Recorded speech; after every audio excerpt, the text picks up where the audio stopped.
മനസ്സിലാക്കുമ്പോ അപ്പുറത്ത് ആത്മീയ പിന്തുണ ഏതാ? മുഹമ്മദ് റസൂലുള്ളാഹി സ്വല്ലല്ലാഹു അലൈഹി വസല്ലം തങ്ങളെ പിന്തുണ. ഇതെങ്ങനെയാ കിട്ടിയത്? മർക്കസ് തറക്കല്ലിട്ട മഹാനായ തങ്ങളവരുടെ ബഹുമാനപ്പെട്ടവരെ വിളിച്ചു സമ്മേളനത്തിന്. പറഞ്ഞു, ആയിട്ടില്ല, എനിക്ക് വരണോ, എന്റെ ശൈഖിന്റെ സമ്മതം കിട്ടണം. അലി മാലിക്കി മക്കന്റെ ശൈഖാരാ താടിയും പഠിച്ച് ടൈയും കെട്ടി ഏതൊരു പാശ്ചാത്യവൽക്കരിക്കപ്പെട്ട ഉണങ്ങിയ ശൈഖല്ല. ബഹുമാനപ്പെട്ട മുഹമ്മദ് റസൂലുള്ളാഹി സ്വല്ലല്ലാഹു അലൈഹി വസല്ലം തങ്ങളാ.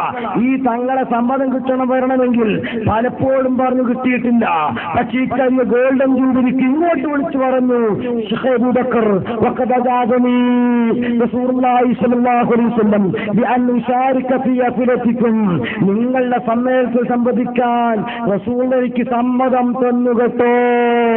അങ്ങനെ കേരളത്തിൽ വന്നു 10,000-കണക്കിന് പണ്ഡിതന്മാരെ സാക്ഷ്യം നിർത്തി ബഹുമാനപ്പെട്ട തങ്ങള്, വസോട്ട് തങ്ങള്, ബഹുമാനപ്പെട്ട ഹരിനഗർ തങ്ങള്, ബഹുമാനപ്പെട്ട വാസകി തങ്ങള്, ബഹുമാനപ്പെട്ട ഫസൽബുക്കോയ തങ്ങള്, കേസ് തങ്ങള്, തലപ്പാറ തങ്ങള്, തുറാബ് തങ്ങള്, ഖലീൽ തങ്ങള്, നാജിമുദ്ദീൻ തങ്ങള്, കൂരിക്കുഴി തങ്ങള്, ഹബീബ് കോയ തങ്ങള്, ബഹുമാനപ്പെട്ട വിസ്മുക്കോയ തങ്ങള്, പാണങ്കാട് ആറ്റക്കോയ തങ്ങള്, മുല്ലക്കോയ തങ്ങള്, തകാഫു തങ്ങള്, ഇങ്ങനെ എല്ലാ തങ്ങന്മാരുമുള്ള വേദി.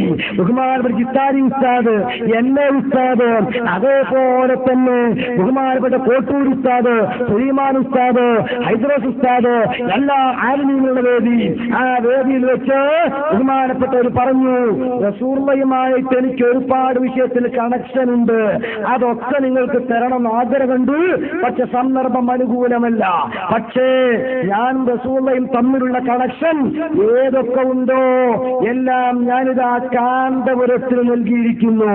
ഈ നിങ്ങൾക്ക് ആർക്കെങ്കിലും ആവശ്യമുണ്ടോ കാന്തപുരവുമായി ബന്ധപ്പെടാം. ഇത് പറഞ്ഞിട്ടാണ് മഹാനായ മാലിക്കി മടങ്ങുന്നത്. ആ കൊല്ലം റമദാനിൽ ഹറമിൽ വെച്ച് വഫാത്താകുന്നത്. അല്ലാഹു മഗ്ഫിറത്ത്